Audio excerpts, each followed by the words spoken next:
Praise the Lord. அல்லேலூயா. ஆமென். எல்லாம் நல்லா இருக்கீங்களா? ஆமென். கர்த்தர் உங்களை ஆசீர்வதிப்பாராக. இந்த நாளிலே நாம் வேதத்தை தியானிக்க வேண்டிய வசனமாவது என்னோடு கூட நீங்கள் ஆமென் சத்தியத்தை திருப்பிக் கொள்ளுங்கள். இன்றைக்கு நாம் பேசப்படுகிற ஆமென் வார்த்தை என்னவென்று சொன்னால், இந்த நாளிலே ஆமென் நீங்கள் சோர்ந்து போகும்போது உங்களுக்கு என்னெல்லாம் நேரிடும் என்று சொல்லிதான் இன்றைக்கு பார்க்க போகிறோம். சோர்ந்து போகும்போது உங்களுக்கு ஆமீன் சிக்கு வரும், பலவீனம் வரும், நோய் வரும், ஆபத்து வரும், கண்ணி வரும், வலை வரும், படுகுழி வரும். கடைசியில பாத்தீங்கன்னா ஆமீன் உங்களை தேடி ஆம்புலன்ஸும் வரும். அல்லேலூயா. இன்றைக்கு அதை குறித்து தான் நாம் இன்றைக்கு விளக்கமாய் பார்க்க போகிறோம். இன்றைக்கு அதை சத்திய ஆழமாக நாம் இன்றைக்கு அதை தியானிக்க போகிறோம். இந்த நாளிலே ஆமன் அப்படிப்பட்ட மனிதர்கள் நீங்கள் இருப்பீர்கள் என்று சொன்னால், இன்று முதல் உன் தூசியை உதறிவிட்டு ஆமன் பாதத்தில் இருக்கிற தூசியை உதறிவிட்டு, உன்னுடைய பேக்கில் இருக்கிற தூசியை உதறிவிட்டு, உன்னுடைய சட்டில் இருக்கிற தூசியை உதறிவிட்டு, உன்னுடைய மீசையில் இருக்கிற தூசியை உதறிவிட்டு, உன்னுடைய தலையில் இருக்கிற தூசியை உதறிவிட்டு நீ எழுந்திரு என்று ஆண்டவர் சொல்லுகிறார். அல்லேலூயா. இன்றைக்கு அப்படிப்பட்ட ஒரு வசனத்தை தான் இன்றைக்கு நாம் ஆமேன் தியானிக்க போகிறோம். பிரியமானவர்களே, நீங்கள் என்னோடு கூட ஆமேன் வேதத்தை திருப்பிக் கொள்ளுங்கள். சங்கீதம் 142 அதிகாரம் 3வது வசனம். சங்கீதம் 142 3வது வசனம் நான் வாசிக்கிறேன், கவனமாய் கேளுங்கள். என் ஆவி என்னில் தேங்கும் போது நீர் என் பாதையை அறிந்திருக்கிறீர். நான் நடக்கிற வழியில் மறைவாக எனக்கு கண்ணி வைத்தார்கள். பிரியமானவர்களே, உங்களுடைய ஆவி தொலைந்து போகும்போது, ஆவினா உங்களுக்கு தெரியுமா? அவன் சொல்லுவாங்க, செத்து போயிட்டா சொல்லுவாங்க இல்லையா, எப்ப அவனுக்கு மூச்சு போச்சு அவன் ஆவி அவ்வளவுதான் முடிஞ்சது அப்படிம்பாங்க. அதே போலதான் உங்களுடைய மூக்குல உங்களுடைய வாயில ஆமேன் பிரஷரா வரும் பொழுது ஆமேன் அந்த ஆவி உற்சாகமா இருக்கும். ஆமேன் உங்களுடைய மூக்கிலிருந்து அந்த சுவாசம் வரும் பொழுது ஆமேன் நமக்கு அந்த ஆவி உற்சாகமா இருக்கும். நீங்கள் ஒரு பாரமான வேலையை செய்து ஆமேன் அதை தூக்கி நீங்கள் முடிக்கும் பொழுது ஆமேன் உங்களுடைய ஆவி உற்சாகமாய் இருக்கும். இங்கே ஆமேன் தாவீதன் கெபியிலே இருக்கும் பொழுது அவர் சொல்லுகிறார், ஆமேன் தாவீது கெபியில் இருக்கும் பொழுது பண்ணின விண்ணப்பமாகிய மஸ்கில் என்னும் சங்கீதம். பிரியமானவர்களே, ஆமேன் இவர் ஆமேன் ராஜாவுக்காக பயந்து ஆமேன் அந்த நாட்டு ஆமேன் ராஜாவுக்காக பயந்து கெவியிலே போய் ஒளிந்து கொண்டிருக்கும் பொழுது அவர் எழுதுகிறார், ஏசப்பா என்னால ஓடி ஓடி ஆமேன் என்னுடைய கால் வலிக்குது, ஓடி ஓடி என் உடம்பு டயர்ட் ஆகுது, ஓடி ஓடி ஆமே என் வாயில இருக்கிற சுவாசம் குறைஞ்சு போச்சு, ஓடி ஓடி என் மூக்குல இருந்து வருகிற சுவாசம் குறைஞ்சு போச்சு, ஓடி ஓடி என் கையில இருக்கிற பேலன்ஸ், நரம்புல இருக்கிற பேலன்ஸ், காலில் இருக்கிற பேலன்ஸ் எல்லாம் குறைஞ்சு போச்சு ஏசப்பா, என் ஆவி தேங்கி போச்சு. எப்படின்னா தேங்கி போச்சு சொல்லுவாங்களே, தண்ணி தேங்கி கிடக்கு அப்படிம்பாங்க. ஆமீன் குளத்துல தண்ணி தேங்கி கிடக்கு, குட்டையில தண்ணி தேங்கி கிடக்கு, அவன் வீட்டுக்கு முன்னாடி மழை பெஞ்சா தண்ணி தேங்கி கிடக்குன்னு சொல்லுகிறதை போல இவருடைய ஆவி தேங்கி போச்சான். தேங்கி போச்சுன்னா அவங்களுக்கு எப்படின்னு தெரியுமா? அல்லேலூயா. ஆமேன். நீங்க பைப்புல ஆமேன் 100 வாட்ஸ் காத்தோட ஸ்பீடா வரும் பொழுது ஆமேன் நீங்க பாருங்க அந்த தண்ணி பிரஷரா வரும். ஆமேன் டேங்க்ல ஆமேன் வால்வு அடைக்கும் பொழுதோ மோட்டரை ஆஃப் பண்ணும் போதோ பாத்தீங்கன்னா அந்த பிரஷர் குறைந்து அப்படியே டீப்புக்குள்ள தண்ணி கிடக்கும். பிரியமானவர்களே, இன்றைக்கு உங்களுடைய ஆவி ஆமேன் உற்சாகமா இருந்தது, ஆனால் சில காரணத்தினால சில மனிதர்களினால உங்களுடைய ஆவி குறைந்து போய் கொண்டிருக்கிறதா? சில ஆமீன் ஊழியத்தினால, உன்னுடைய மனைவியினால, உன்னுடைய பிள்ளைகளினால, ஆமீன் உன்னுடைய பங்காளியினால, சித்தப்பா பையன் மூலமாக ஆமீன் இதை பார்த்து கொண்டிருக்கிற ஒரு மனிதன் ஆமீன் உன்னுடைய சித்தப்பா பிள்ளைகளினால இன்றைக்கு உன் ஆவி துயர்ந்து போய் இருக்கிறது. சொத்தினால, வீட்டு பத்திரத்தினால, ஆமீன் கையெழுத்து போட வராததுனால, உனக்குரிய இடத்தை சித்தப்பாவுடைய பிள்ளைகள் அளப்பதற்கு வராததுனால, கையெழுத்து போட வராததுனால, பாகத்தை பிரிக்க முடியாததுனால இன்றைக்கு இதை பார்த்து கொண்டிருக்கிற உனக்கு உன் ஆவி ஆமீன் பைப்புக்குள்ள கிடக்கிற டீப்புக்குள்ள கிடக்கிற தண்ணியை போல உன் ஆவி ஆமீன் தேங்கி கிடக்கிறது. எப்படி அப்படின்னு பாத்தீங்கன்னா ஆமீன் நீங்க மூச்சு விட நினைச்சாலும் மூச்சு விட முடியாது. எப்படி மூச்சு விட நினைச்சாலும் மூச்சு விட முடியாது. இப்போ உங்களுக்கு ஒரு டைபாய்டோ, ஒரு மலேரியாவோ, ஒரு கடும் ஜுரமோ, ஒரு நடுக்கமோ, ஒரு நரம்பு தளர்ச்சியோ வந்துட்டு நான் நீங்க என்ன பண்ணுவீங்க?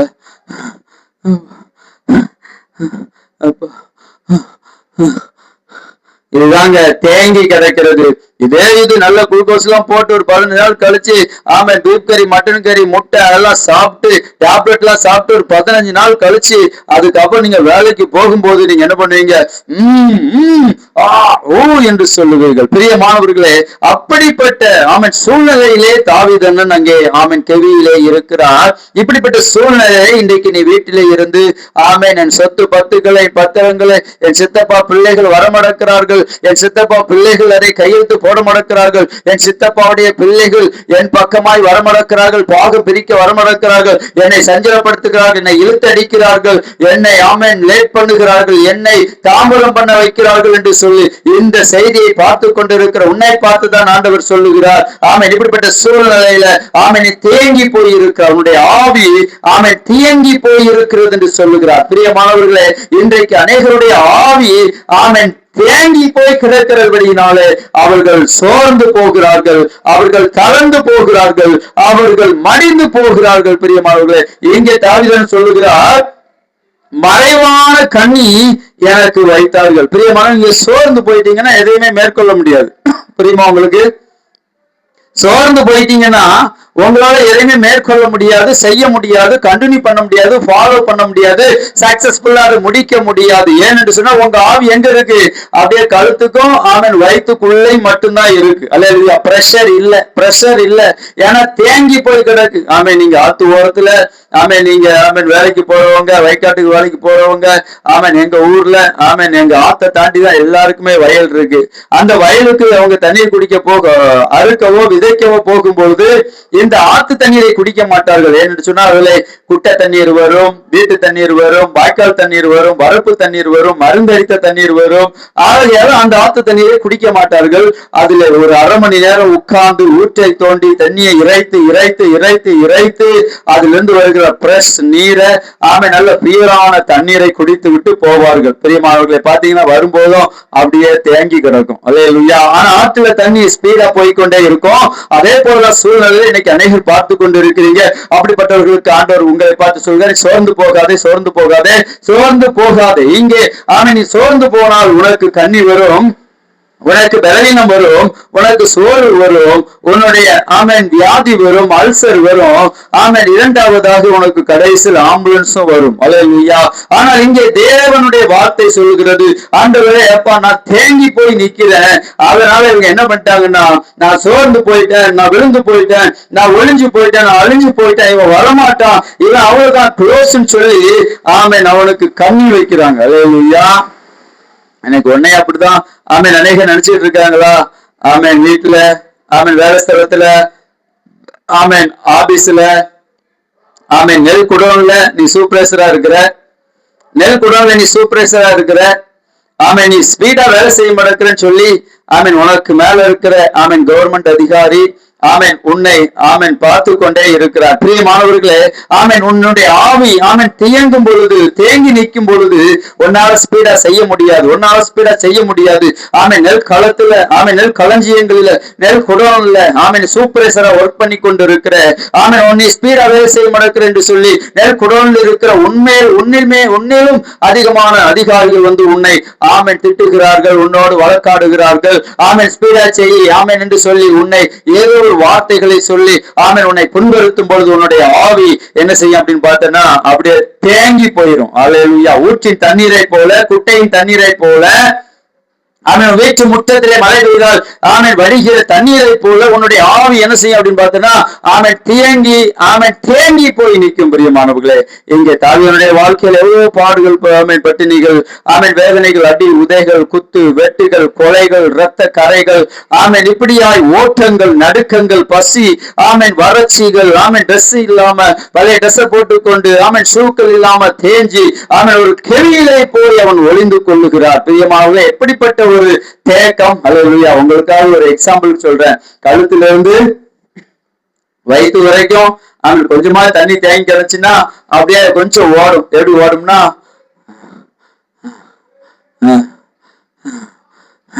அப்படின்னு ஓடுவீங்க. ஆனா நான் நினைக்கிறேன் இவர் சொல்ற அந்த ஸ்பீலிங்க பார்க்கும் பொழுது ஆமேன் அவருக்கு வயிற்றுக்குள்ள மட்டும்தான் கொஞ்சம் வாட்டர் அப்படின்னு சொன்னா அந்த நீர் ஆமேன் அந்த ஆவி அந்த பலன் இருக்கும்னு நினைக்கிறேன். அவர் எப்படி இருந்திருப்பாரு பாத்தீங்கன்னா அப்படி கவிக்குள்ள ஆமேன் கட்டை கிடக்கோ, பாறை கிடக்கோ, கல்லு கிடக்கோ, அல்ல சேர் கிடக்கோ, அல்ல கடப்பாக்கள் கிடக்கோ, அல்ல ஏதோ ஒரு கிளைகள் கிடக்கோ. ஆமேன் நான் நினைக்கிறேன் அப்படியே போய் ஆமேன் அந்த கிளையிலேயோ கடப்பாக்கள்லயோ படுத்துக்கொண்டு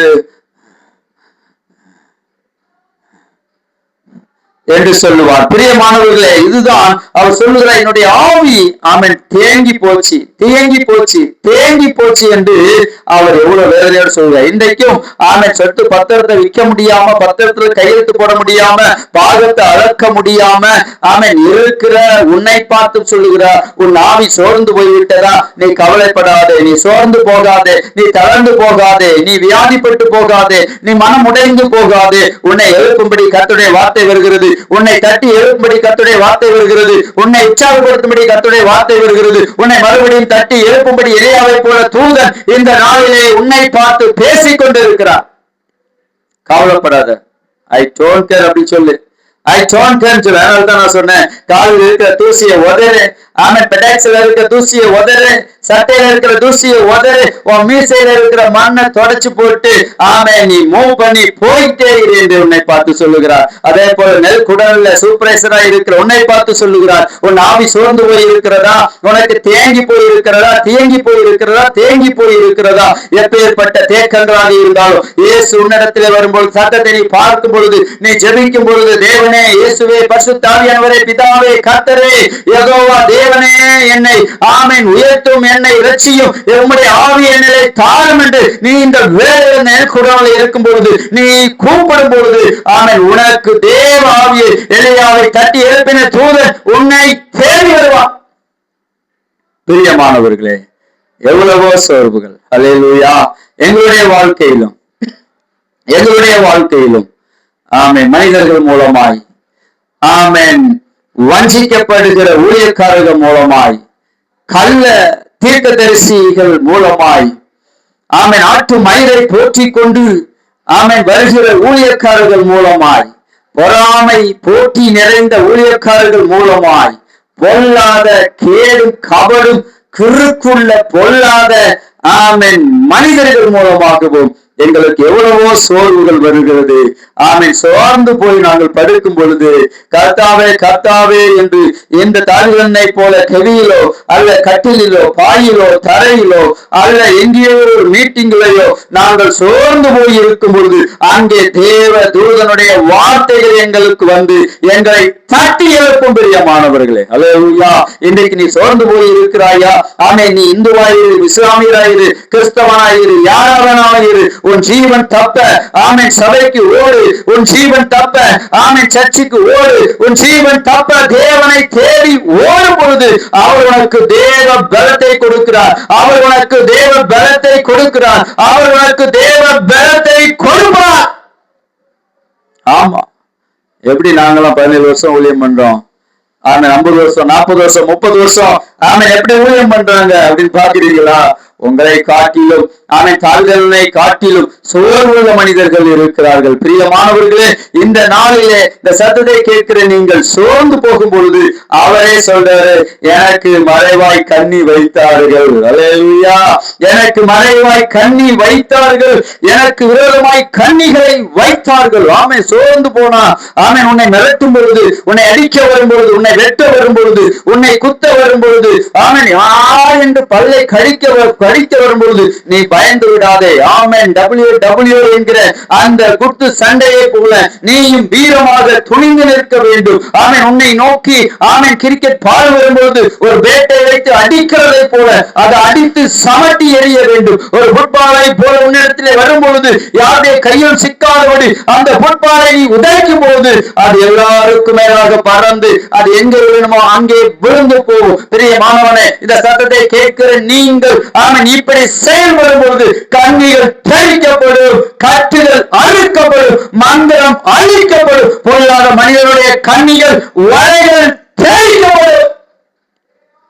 இயேசுவின் நாமத்தினால இந்த நாளிலே நான் உன்னை பார்த்து சொல்லுகிறேன், உன்னை பார்த்து சொல்லுகிறேன், உன்னை பார்த்து சொல்லுகிறேன். உங்களை பார்த்து சொல்லுகிறேன். சோர்ந்து போகிற உங்களை பார்த்து சொல்லுகிறேன், இங்கே தேவன் உங்களோடு பேசிக் கொண்டிருக்கிறார். தேவன் நம்மோடு பேசிக் கொண்டிருக்கிறார். தேவன் இங்கே பார்க்கிற ஒவ்வொருவரோடும் தேவன் பேசிக் கொண்டிருக்கிறார். பிரியமானவர்களே, நீ சோர்ந்து போகும் பொழுது உனக்கு மாத்திரை வரும். நீ சோர்ந்து போகும் பொழுது உனக்கு பிபி லோ ஆகும். நீ சோர்ந்து போகும் பொழுது உனக்கு சுகர் வரும். நீ சோர்ந்து போகும் பொழுது உனக்கு நரம்பு படபடப்பாய் வரும். நீ சோர்ந்து போகும் பொழுது உனக்கு பசி எடுக்காது. நீ சோர்ந்து போகும் பொழுது உனக்கு தூக்கம் வராது. நீ சோர்ந்து போகும் பொழுது உனக்கு யூரின் மோஷன் போகாது. நீ சோர்ந்து போகும் பொழுது கடைசியில உனக்கு ஆம்புலன்ஸ் தான் வரும். அதனால இந்த உலகத்துல ஒரே ஒரு மனிதன், அவர் யார் என்று சொன்னால் இயேசு கிறிஸ்து மனிதனாக அவதாரம் எடுத்து தெய்வமாக பூமியிலே வாழ்ந்து பரிசுத்த ஆவியானவராய் பரத்திற்கு ஏறி போன ஒரு மனிதனை குறித்து நான் இந்த வேளையில உங்களுக்கு நினைப்பூட்டுகிறேன். என்னோடு கூட நீங்கள் மத்தேயு அதிகாரத்தை திருப்பிக் கொள்ளுங்கள். மத்தேயு அதிகாரத்தை நீங்கள் திருப்பிக் கொள்ளுங்கள். 4ஆம் அதிகாரம் 8வது வசனத்தை நான் வாசிக்கிறேன். மத்தேயு 4ஆம் அதிகாரம் 8வது வசனம். மறுபடியும் பிசாசு அவரை மிகவும் உயர்ந்த மலைக்கு கொண்டு போய் சகல ராஜ்யங்களையும் அவருக்கு காண்பித்தான். பிரியமானவர்களே, இங்க 6வது வசனத்தில் அவர் சொல்லுகிறார், நீ தேவனுடைய குமாரனா தாழ குதியும் என்று சொல்லுகிறார். 40 நாள் உபவாசம் இருந்து நீங்கள் நானும் என்ன செய்வோம்? பாய்கர பிரியாணியோ அதுல மட்டனோ சுக்காவோ பரோட்டாவோ இடியாப்பம் பாயாவோ சாப்பிட்டு 40 நாள் உபவாசத்தை ஒரே நாள்ல என்ன பண்ணுவோம்? முடிச்சு தீர்த்துருவோம். அல்லேலூயா. எப்படி? ஒரே நாள்ல முடிச்சு தீர்த்துருவோம். நான் கேரளாவில் ஒர்க் பண்ணிட்டு இருக்கும் போது இந்த ரம்ஜான் பண்டிகை வரும். அவங்க எல்லாம் காலையெல்லாம் சாப்பிட மாட்டாங்க. 6 மணிக்கு மேல 6 மணில இருந்து நைட்டு 12 மணி வரை அவங்களுக்கு டயம் உண்டு. அந்த டயம் வரைக்கும் அவங்க சாப்பிட்டுக்கிட்டே இருக்கலாம். எல்லாம் சாப்பிடலாம். அவங்க கூட சேர்ந்து நானும் சாப்பிடுவேன். ஏந்திர போலம், கிரேப்ஸ், ஆப்பிள், ஃப்ரூட்ஸ், என்னது பத்திரி, இடியாப்பம், பாயா, சிக்கனு, குழம்பு எல்லாம் சாப்பிடுவாங்க. மறுநாள் பாத்தீங்கன்னா 12 hours என்ன பண்ணுவாங்கன்னா மறுபடியும் அவங்க பாஸ்டிங் இது பண்ணுவாங்க. அல்லேலூயா. அப்ப நான் கேட்பேன், இதெல்லாம் எதுக்கு இப்படி இவ்வளவு எல்லாத்தையும் சேர்த்து சாப்பிடுறீங்க? பாய் அப்படி சொல்லி நண்பர்கள் என்று சொல்லி நான் கேட்கும் போது, சாப்பிட்டாதான் நாங்க என்ன செய்வோம்? மறுநாள் அதெல்லாம் இருக்க முடியும். நாங்க வேலை பார்க்கறோம் இல்லையா, ஓடுறோம் இல்லையா அப்படின்னு சொல்லுவாங்க. பிரியமானவர்களே, அவங்களோட சேர்த்து நான் என்ன பண்ணுவேன்? சாப்பிட்டு எனக்கு தெம்ப ஏற்றிக் கொள்ளுவேன். பிரியமானவர்களே, இன்றைக்கு இங்க இயேசு 40 நாள் உபவாசம் இருந்து டயர்டாய் மலை வழியே நடந்து வரும்பொழுது அங்கே சாத்தான் அவரை சோர்வடைய பண்ணுகிறான். அவர் உட்கார்ந்து யோசிக்கிறேன் அப்படி, ஆனா அவர் அப்படி இல்ல. நான் யோசிக்கிறேன், 40 நாள் உபவாசம் இருந்து எப்படியாவது உட்காருவோம், தண்ணி குடிப்போம், எங்கேயாவது போய் சாப்பிடுவோம், அம்மா வீட்லயோ பங்காளி வீட்லயோ சாப்பிடுவோம், இல்ல விசுவாச வீட்டுல சாப்பிடுவோம், இல்ல யாராவது ரோட்ல யாராவது நம்ம கொண்டு வரும்போது சாப்பிடலாம் என்று சொல்லி ஒரு எண்ணம் உங்களுக்கும் எனக்கும் உண்டாயிருக்கும். ஒருவேளை அது இருந்திருக்குமோ என்கிறது எனக்கு ஒரு டவுட் தான். ஆனால் அது வேதத்தில் இல்லை. இது என்னுடைய அறிவுக்காக நான் பேசுகிறேன், உங்களுக்கு புரியும்படியாக. அப்பொழுது டயர்ட்னஸ்ல சாப்பிட்டா என்ன பண்றான்னு பாத்தீங்கன்னா இயேசுவை கூட்டிட்டு போறான், வாருங்க அப்படின்னு சொல்லி. அவரே டயர்டா வராரு. 40 நாள் பாஸ்டிங் இருந்துட்டு அப்ப அவர் அவனை பார்த்து சொல்றாரு, 10வது வசனத்துல 3 நாள் இடத்துக்கு கூட்டிட்டு போறான். அவனை டயர் பண்றாங்க.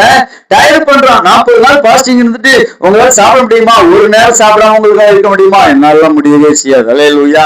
அதனால நான் ஏசப்பாட்டு ஒப்பந்தம் பண்ணிருக்கேன். ஃபர்ஸ்ட் 2 வருஷம் பாஸ்டிங் இருந்தேன் ஊர்ல. திருநெல்வேலி மாவட்டத்துல கருத்தப்பள்ளி என்கிற வில்லேஜ்ல.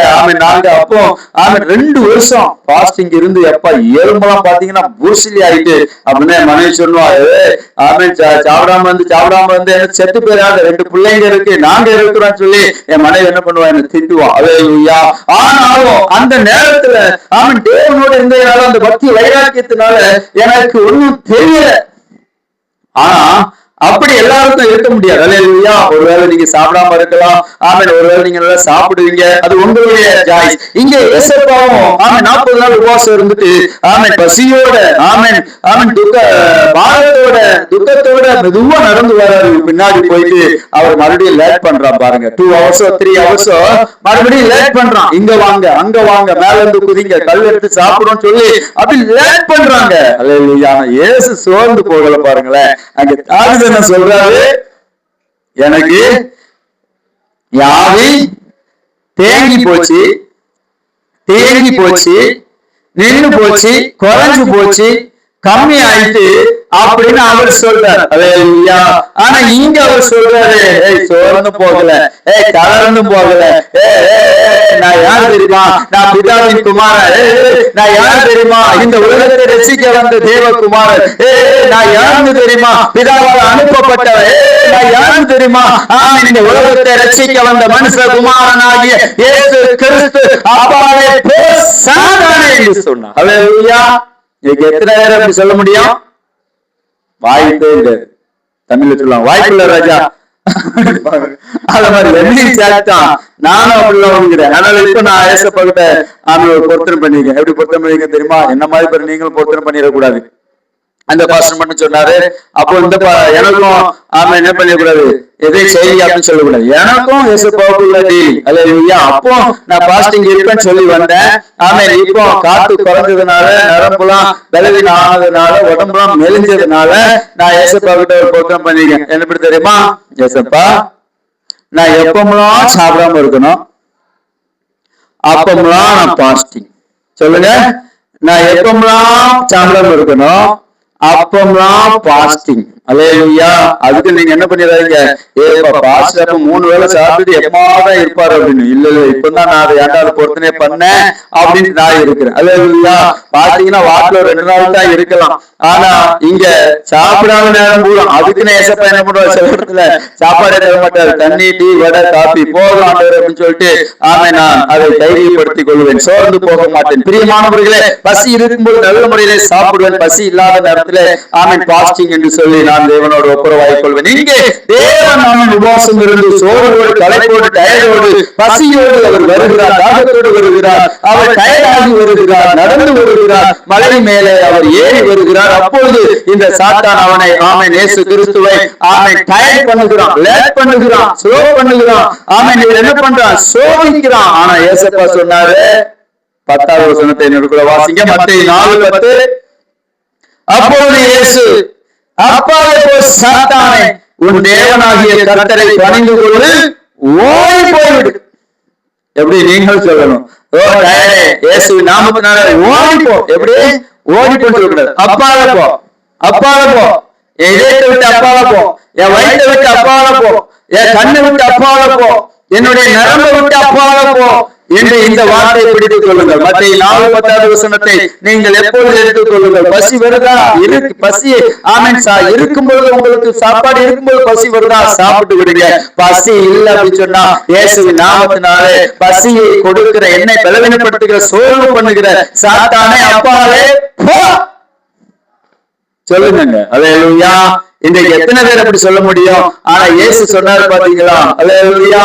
இயேசு அழகாய் சொன்னார். பிரியமானவர்களே, இயேசு அழகாய் சொன்னார். சோர்ந்து போடுவாங்க. தாவீது என்ன சொல்லுகிறார், என் ஆவி தொய்ந்து போச்சு ஏசப்பா, என் ஆவி டவுன் ஆகி போச்சு, என் காற்று குறைந்து போச்சு, டவுன் ஆகி போச்சு, ஸ்டெக் ஆகி போச்சு. அதனால என்ன செய்வான் இந்த மனுஷன், என்ன செய்வான்? இந்த பொல்லாத மனிதர்கள் என்ன செய்வாங்க? எனக்கு குழி தோண்டுவான், எனக்கு வலையை வைப்பான், எனக்கு கண்ணி வைப்பான். அதனால என் ஆவி உற்சாகப்படுத்துங்க என்று சொன்னார். அல்லேலூயா. இந்த ஆண்டவர் எவ்வளவு அழகா நமக்கு ஏசப்பதாங்க. அல்லேலூயா. இதை பார்க்கிற இந்து சகோதரனே, இந்து சகோதரனே, உன் ஆவி சோர்ந்து போய் நீ படுத்துக் கொண்டு இருக்கிறாயா?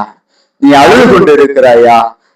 தலையிலே முடி இல்லாமல் வழுக்கையோடு இருக்கிற மகனே, மகனே, தலையிலே முடி இல்லாமல் வழுக்கையாய் இருக்கிற மகனே, நீ அழுது கொண்டு இருக்கிறாயா? எனக்கு பலம் இல்ல, என்னால எந்திரிக்க முடியல, என்னால டயர்டா இருக்கு, என்னால பேச முடியல, என்னால மாதிரி வேலை பார்க்க முடியல, என்னால மாதிரி எந்திரிச்சு நடக்க முடியலன்னு சொல்லி கால மேல ஒரு கையை வச்சுட்டு, தலையில ஒரு கையை வச்சுட்டு, ஐயோ நீ அழுது கொண்டு இருக்கிறாயா? உன்னை பார்த்து இப்போது இயேசு சொல்லுகிறார், உன்னை பார்த்து இயேசு சொல்லுகிறார், உன் தலையில் இருந்து கையை எடுத்து அப்பாலே போ சாத்தானே என்று சொல்லு. உன் முட்டிலிருந்து உன் கையை எடுத்து அப்பாலே போ சாத்தானே என்று சொல்லு. உன் வயிற்றில் ஒரு கையை எடுத்து அப்பாலே போ சாத்தானே என்று சொல்லு. ஒரு 2 காலில் 2 கைகளை வைத்து அப்பாலே போ சாத்தானே என்று சொல்லு. நீ 4 முறை சொல்லும் பொழுது நீ எழுந்திருந்து நடப்பாய் என்று உன்னை பார்த்து சொல்லுகிறார். இந்த சத்தத்தை கேட்கிற உங்களை பார்த்து இயேசு சொல்லுகிறார், என்னை பார்த்து இயேசு சொல்லுகிறார், இதை லைவ்ல, யூடியூப்ல, டிவில பார்க்கிற எல்லாரையும் பார்த்து இயேசு சொல்லுகிறார். மத்தேயு 4:10 அப்பொழுது இயேசு, அப்பாலே சாத்தானே, உன் தேவனாகிய கர்த்தரை பணிந்து கொண்டு அவர் ஒருவருக்கு ஆராதனை செய்வார்கள் என்று இயேசு நாமத்தினாலே எழுதியிருக்கிறது நான் சொல்லுகிறேன். அவ்வளவுதாங்க, அவ்வளவுதான். இயேசு நாமத்தினாலே சொல்லுகிறேன், அவ்வளவுதான். அவர் சொன்னாலும் கட்டளையிட்டால் நடக்கும். இதை பார்த்து கொண்டிருக்கிற உங்களுக்காக நான் ஜெபிக்கிறேன். அப்படியே எல்லாரும் எழுந்து நின்றுங்கள். எழுந்து நின்று எங்கெல்லாம் உங்களுக்கு வலி இருக்கிறதோ, எங்கெல்லாம் உங்களுக்கு பலவீனம் இருக்கிறதோ அங்கே கைகளை வைத்துக் கொள்ளுங்கள். ஏசப்பா உங்களை விடுதலையாக்குகிறார். இந்த வேளையில நன்றி தகப்பனே, நன்றி தகப்பனே, நன்றி தகப்பனே, நன்றி தகப்பனே, நன்றி தகப்பனே. இப்பொழுது விடுதலையாக்குங்க. இப்பொழுது ஆவி யாரெல்லாம் குறைந்து போய் இருக்கிறதோ, ஆவி யாரெல்லாம் தேங்கி போய் இருக்கிறதோ, தேங்கி போய் கிடக்கிறதோ, கர்த்தரை அனலமூட்டி ஒரு வைப்ரேஷன் பண்ணுங்க. கர்த்தர் கீழ்காட்சிகளை அனுப்பி கடலை பிளந்ததை போல கர்த்தர் இப்பொழுது கீழ்காட்சிகளை அனுப்பி பிள்ளைகளுடைய சுவாசங்களை எழுப்புங்க. எலியாவை போல சோர்ந்து சூறை செடியின் கீழே படுத்துக் கொண்டிருக்கிற அன்பு மகனுக்கு கீழ்காட்சிகளை அனுப்புங்க. ஆண்டவரே அப்பா, வேலை செய்ய முடியாம ஆண்டவரே அப்பா நெல் குடலில் சோகமாய் இருக்கிற அன்பு மகனுக்கு மேல் காட்சிகளை அனுப்புங்க. இப்படியாக வல்லமை அனுப்பி கர்த்தர் நாங்கள் வேலை பண்ணுவீராக. அற்புத அடையாளங்கள் சரீரத்திலே ஆண்டவரே அப்பா உண்டாவதாக, கை கால்களிலே உண்டாவதாக, தலை நரம்புகளிலே உண்டாவதாக. இயேசு கிறிஸ்துவின் வல்லமையுள்ள நாமத்தினாலே சொல்லுங்க, அப்பாலே சாத்தானே, அப்பாலே சாத்தானே, அப்பாலே சாத்தானே. இயேசுவின் நாமத்தில் ஜெபிக்கிறேன். ஜெபங்கள் நல்ல பிதாவே. அவ்வளவுதாங்க. ஆமென். எல்லாரும் எழுந்துச்சு ஆமென். கை காலெல்லாம் என்ன பண்ணுங்க, ஒரு ஷேக் பண்ணுங்க. ஒரு ஷேக் பண்ணி தலையெல்லாம் அசைச்சு ஆமென். தேவன் எனக்கு ஜீவனை கொடுத்தார். ஸ்டாண்டிங், எந்திரிங்க, எந்திரிங்க. ஆமென். எந்திரிச்சு நடங்க. கை வைப்ரேஷன் பண்ணுங்க. ஆமென். கால் வைப்ரேஷன் பண்ணுங்க. ஒரு சின்ன ஷேக் பண்ணுங்க. கர்த்தர் உங்களை விடுதலையாக்கி இருக்கிறார். அல்லேலூயா. ஆமென். இது உங்களுக்கு உண்மையாக பிரயோஜனமாக இருக்கும் என்று சொன்னால் ஸ்கிரீனில் காண்கிற ஆமென் போன் நம்பரை அழையுங்கள். எங்களோடு பேச வேண்டும் என்றால், உங்கள் வீட்டுக்கு வந்து நாங்கள் ஜெபிக்க வேண்டும் என்று சொன்னால் ஸ்கிரீனில் காண்கிற ஆமென் போனை நீங்கள் அழைங்கள். நாங்கள் உங்களோடு பேசுவோம், நீங்கள் எங்களோடு பேசலாம். கர்த்தர் உங்களை ஆசீர்வதிப்பார். ஆமென். இது உங்களுக்கு பிரயோஜனமாக இருக்கும் என்றால் கர்த்தர் உங்களோடு பேசினால், உங்கள் கர்த்தர் விடுதலை கொடுத்தால் இந்த ஊழியத்திற்காக ஜெபிக்கவும், இந்த ஊழியத்திற்காக தாங்கவும் நீங்கள் மறக்க வேண்டாம். கர்த்தர் உங்களை ஆசீர்வதிப்பார். God bless you. God bless you.